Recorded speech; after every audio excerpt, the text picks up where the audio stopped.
네, 안녕하세요. 김영로 TV의 김영로입니다. 자, 오늘은 8월 1일이 되겠습니다. 8월 1일에 화두는 바로 남대문 전투가 되겠습니다. 글쎄요, 남대문에서 무슨 전투를 했을까? 이제 이런 생각이 들 텐데, 뭐 실제로 남대문 근처에서 이제 일본군과 그다음에 그 구한말 군대, 뭐 말로는 대한제국 군대라고 얘기를 하는데, 그 두 군대 사이에 전투가 이제 벌어졌다라는 그런 얘기죠. 뭐 누누이 말씀드렸지만 조선이라는 나라가 나라를 뺏기는데 총 한 방 안 써보고서 나라를 뺏겼다. 그건 빼앗긴 게 아니라고 저는 봅니다. 그것은 그냥 나라를 넘겨준 거예요. 그래서 이제 매국노 소리를 듣는 사람들이 이제 많이 있죠. 참 어떻게 진짜 나라를 남한테 그렇게 넘겨줄 수 있는지 정말 의구심이 들지 않을 수가 없습니다. 이제 그런 의미에서 과연 남대문 전투라는 것이 어떤 의미를 갖고 있는지 한번 알아보도록 하겠습니다.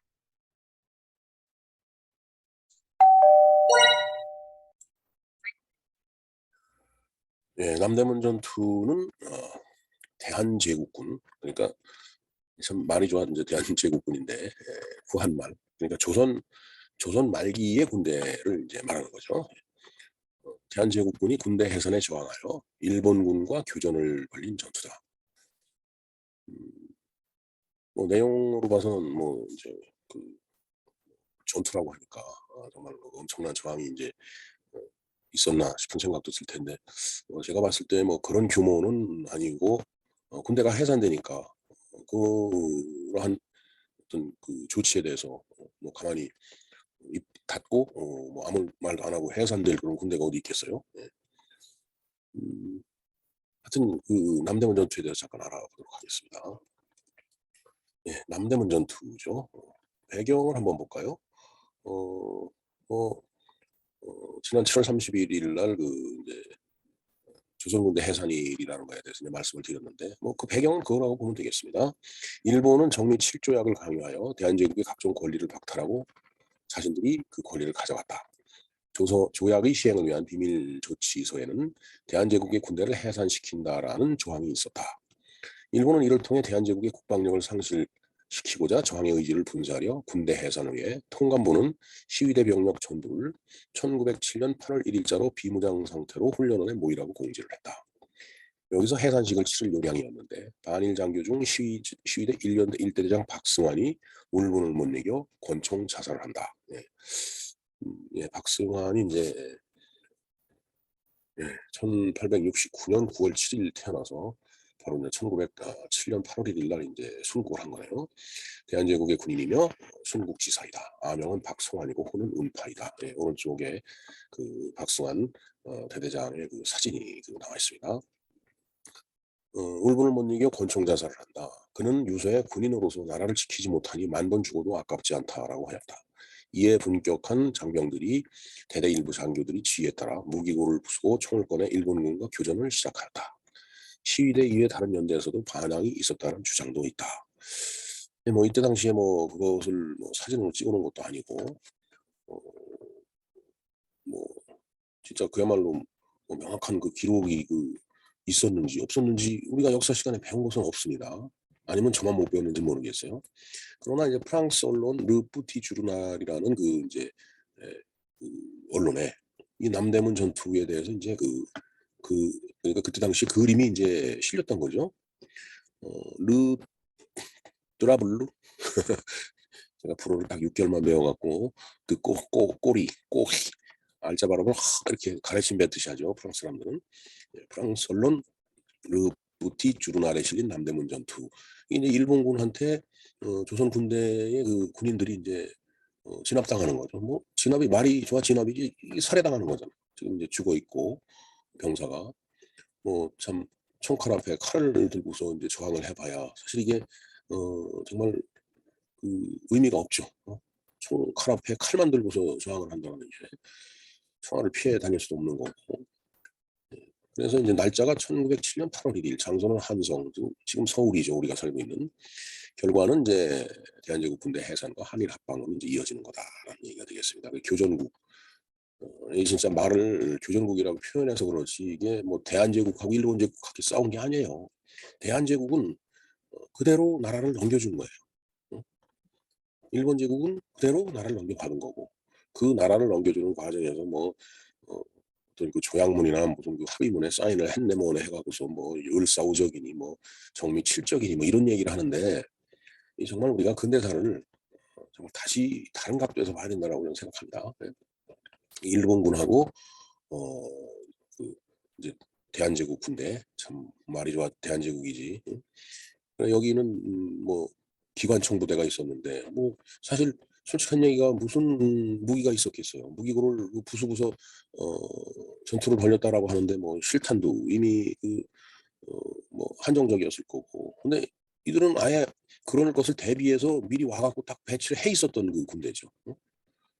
그러니 숫자는 얼추 비슷하다라고 하지만은 뭐 무기라든가 그때 당시에 어떤 그 준비 상태로 봐서는 참 이 조선 군대가 일본 군대를 이긴다라는 건 사실 굉장히 어려운 일이었다고 생각을 합니다. 그래서 피해 규모를 봐도 일본은 4 명이 사망하고 40 명이 부상했는데 이 조선 군대는 68 명이 사망하고 100여 명이 부상하고 516 명이 이제 포로가 이제 됐네요. 참 정말 우리가 역사 시간에 배우지 못한 아주 비참한 일면이에요. 정말 우리의 근대사를 다시 공부를 해야 되겠다라는 생각을 하는 이유고 제가 유튜브를 하게 된 그 동기도 이런 것들이 사실 뭐 있다고 보여집니다. 자, 전투의 전개를 보겠습니다. 1년대 1대대가 봉기하던 시점에 바로 옆 병영에 있던 2연대 1대대는 무기를 반납하고 해산 식장으로 향하려던 참이었다. 마침 그때 제2연대 1대대는 대대장 이기표 참령이 군을 통제하는 회의에서 해임되어 격양되어 있었다. 이럴 때 이웃 대대로부터 총성과 함성이 들리더니 1년대 1대대원 3명이 총을 쏘며 달려왔다. 곧바로 제2연대 1대대 병사들도 무기고를 파괴하고 무기를 되찾은 후 일본군과 격전에 대비하였다. 이때부터 제1연대 1대대, 제2연대 1대대원들은 일본군과 전면전에 들어간다. 그리고 두 대대 위에도 300여 명이 다른 부대들도 항전에 참여하면서 두 대대의 병영에 있던 남대문에서 서소문에 걸친 지역에서 대한제국군 2개 대대와 이들을 진압하려는 일본군 사이에 약 9시부터 시작되어 1년대 1대대의 병영이 함락된 11시 50분까지 약 3시간에 걸쳐서 시가전이 벌어진다. 자, 남대문에서 이제 이렇게 그 전투가 시작됐기 때문에 이런 이제 남대문 전투라고 이제 명명이 된 것이라고 보면 되겠습니다. 물론 일본군도 대한제국군이 해산 때 약간의 소요 사태가 벌어질 것을 예상하고 감시 병력을 배치했지만 한국군 각 대대에서 겨우 1개 중대만 배치했다. 하지만 대신 호치키스 기관총을 배치했어요. 호치키스 우리는 그 어, 종이 묶을 때 이렇게 콱 누르는 그 호치키스를 생각하는데 기관총 이름이 호치키스인가 보네요. 호치키스 기관총을 배치해 압도적인 화력의 우세를 가지고 있었다. 1년대 1대대와 2연대 1대대에 각각 10중대와 9중대가 붙었다. 여기에 공병대와 기관총 부대가 더해졌다. 일본군은 재빠르게 투입되었다. 대한제국군은 일본군 선두가 접근하는 것을 알고 맹렬한 화력을 쏟아부었다. 이 때문에 일본군은 전황이 이상하게 돌아가자 즉각 증원군을 요청하고 9시 30분 일본군은 대기 중이던 10중대 전 병력을 투입한다. 하지만 일본군이 공세를 막아낸 1년대 1대대는 오히려 10시부터는 무서운 기세로 일본군의 총공세를 했다. 이때부터 일본군 10중대는 공격을 멈춘 채 대치 상태에 들어간다.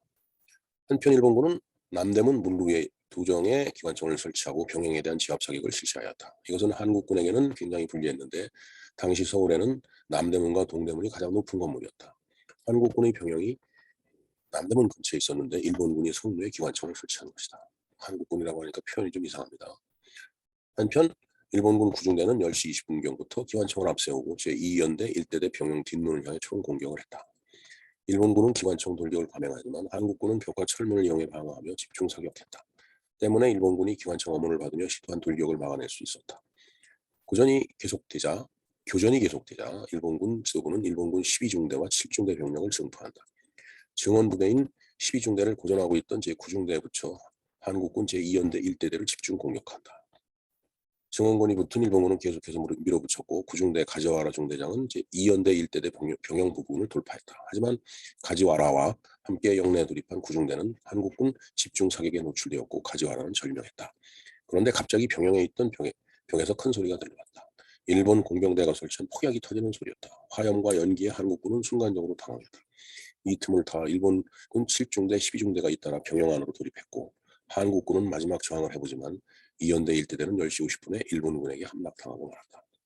이제 남은 것은 1년 대 1대대뿐이었다. 방금 전까지 2연대 1대대의 병영을 공격하던 일본군 제7구 12중대와 공병대는 재빠르게 1년대 1대대 쪽으로 총부리를 돌렸다. 그러자 아직도 대치하고 있던 10중대는 마지막 총공세를 취하기 시작했다. 1년대 1대대 병사들은 마지막까지 용감하게 분투했지만 밀려오는 병력 수를 이길 수 없었고 떨어진 탄약을 복받지 못해 결국 11시 50분 병영을 점령당한다. 자, 그래서 이제 신문이 이제 하나 나와 있는데 1907년 8월 9일에 경향신문에 의해 기고된 기사 중 남대문 전투와 관련된 내용의 발췌본이다. 예, 이게 그때 당시 언론에 이제 보도가 이제 됐었던 모양입니다. 서울 특보, 이게 특보가 네 8월 1일. 예, 예, 그 이제 뭔가 그 당시 상황, 전투 상황을 갖다 이제 상세하게 이렇게 이제 보도를 한 모양입니다. 여기 보면 이런 놈도 세상에 있나? 일본 아이고 뭐 옛날 글씨라서 작아서 잘 보이지가 않습니다. 자, 결과와 이제 영향을 한번 보도록 하겠습니다. 예. 오른쪽 사진을 보면 대한제국군 시위대의 봉기를 진압하고 병영을 점령한 일본군, 일본군을 이렇게 쫙 써 있네요. 대한제국군 장병들이 분투하여 일본군도 단숨에 병영을 제압하지 못하고 3회에 걸쳐 돌격을 반복해야만 했지만 전력의 차이가 명확했다. 대한제국군도 기관총 등은 보유하고 있었지만 그러한 중화기들은 모두 일본군이 통제하는 타 병영에서 사용할 수 없었고 소총도 베르단 등의 후장식 단발 소총이나 연사력에서 5연발인 38식 아리사카 소총을 사용하고 있는 일본 군대에 대해 현격한 열세였다. 거기다가 가장 결정적인 문제는 화력이었다. 포나 기관총 같은 중화기는 모조리 일본군이 장악한 무기고에 있었고 소총 탄약도 개인이 소지한 10에서 15발뿐이어서 저항의 한계가 있었다. 뭐 탄약이 없으면 총은 그냥 몽둥이나 다름없는 거죠. 대한제국군은 탄약이 남아있는 동안에는 일본군이 공세를 막아냈다. 그러나 개인이 부유한 탄약이 모두 바닥나자 도저히 일본군에게 저항을 지속할 수가 없었다. 개인이 부유한 10에서 15발의 탄약과 예비탄 일부로는 단시간의 저항밖에는 불가능했다. 결국 탄약은 전투 중 금세 바닥나고 말았다. 그리고 기관총 제압 사격과 견제로 인해 병영 밖으로 나갈 수도 없었다. 결국 시가전은 일본군의 승리로 끝나고 말았다. 전투 결과는 기록에 따라 다소 차이가 있으나 일본 측의 기록을 참조하면 일본군의 피해는 전사가 확실한 4명을 포함해서 3, 40명의 부상자를 기록한 반면에 대한제국군은 68명의 전사자와 100여 명의 부상자, 516명의 포로를 낸 것으로 기록되어 있다. 그 외의 기록들은 대부분 신뢰성이 높지 않은 편이다. 이계대대의 규정상 정원이 장교와 사병을 합쳐도 총 1224명임을 감안하면 최대 550명가량이 서소문을 통해 탈출에 성공한 것으로 볼 수 있다. 이들 중 다수는 후에 정미의병에 참가하여 항일 전선에 나섰다. 덤으로 말하자면 이 교전에서 일본군이 사용한 소총탄은 보병이 7,215발, 공병이 350발, 기병, 보병이 8발, 기관총탄은 1,138발, 황색 화약이 1.6kg이었다. 일본군이 노획한 한국군의 무기는 소총 74정에 실탄 3,305발이었다. 정미의병이라고 하는 것은 이제 1907년에 고종이 강제 퇴위를 당하죠. 정미 7조약도 이제 체결하게 되는데 군대 해산 등을 계기로 1907년에서 1910년 사이에 발생한 항일 구국적 근대 의병 봉기이다. 이렇게 되어 있네요. 대한제국 군대 해산 당시 일본군에 의해 무장 해제를 당하고 있는 대한제국 군, 군복도 다 뭐 군복인지 무슨 뭔지 뭐 알 수가 없습니다. 군복도 벗긴 것 같으네요. 그냥 내복만 입고 있는 것 같은데 총 칼 다 뺏기고 이렇게 참 정말 총 한 방 쏴보지 못하고서 일본한테 나라를 남겨줬느냐 그런 이제 비판을 하는데 사실 이런 저항이 있었던 것은 사실이네요. 하지만은 이것이 정말 이 조선 대한제국이라고 나중에 바꾼 그 조선이 스스로 결정해서 싸운 전쟁이 아니고 전투가 아니고 그냥 무장 해제당하는 군인들이 그에 반대해서 정말 저항했던 그런 전투의 일부였다라는 거. 그게 남대문 전투의 실상이 되겠습니다. 네, 다시 슈트 본문으로 돌아왔습니다. 여기 보면 이제 유튜브 그 주소가 하나 지금 밑에 있습니다. 그것을 이제 썸네일을 한번 볼 것 같으면 이제 어, 10 헤이그 밀사의 폭로 이렇게 돼 있죠. 이것은 박종인 기자의 유튜브에 나와 있는 내용이 되겠습니다. 물론 이제 헤이그 밀스하고 뭐 남대문 전투하고 직접 그 관련은 없습니다. 하지만 제가 이 영상을 이렇게 띄워 놓은 이유는 이 당시에 그 정치 지도자들이 얼마나 위선적이고 가식적이었는지 그것을 우리가 좀 알 필요가 있겠다 싶어 갖고서 띄워 놨습니다. 꼭 참조를 한번 해 주시기 바랍니다.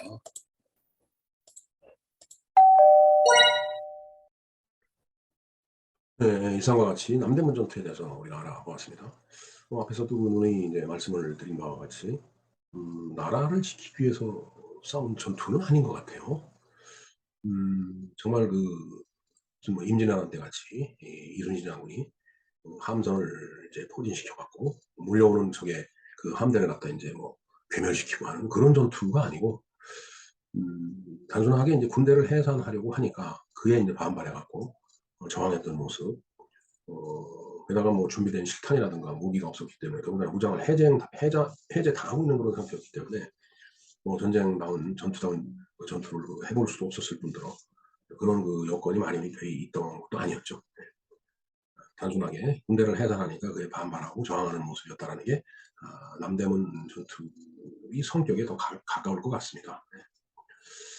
네, 참 글쎄요, 이 조선을 일본한테 넘겨주는 것이 그때 당시의 정치 지도자, 고종을 포함한 정치 지도자들은 그것이 평화로운 방법이라고 생각을 했었는지 모르겠습니다. 근래에 어떤 그 이상한 사람이 그런 말을 했죠. 그 비굴한 평화, 그게 뭐 전쟁보다 낫다. 뭐 하여튼 뭐 정확한 그 워딩인지 모르겠는데 하여튼 그런 그 이제 이야기를 한 것이 기억이 납니다. 글쎄 그렇게 이제 아주 비굴하게 평화를 얻었어요. 조선 말도.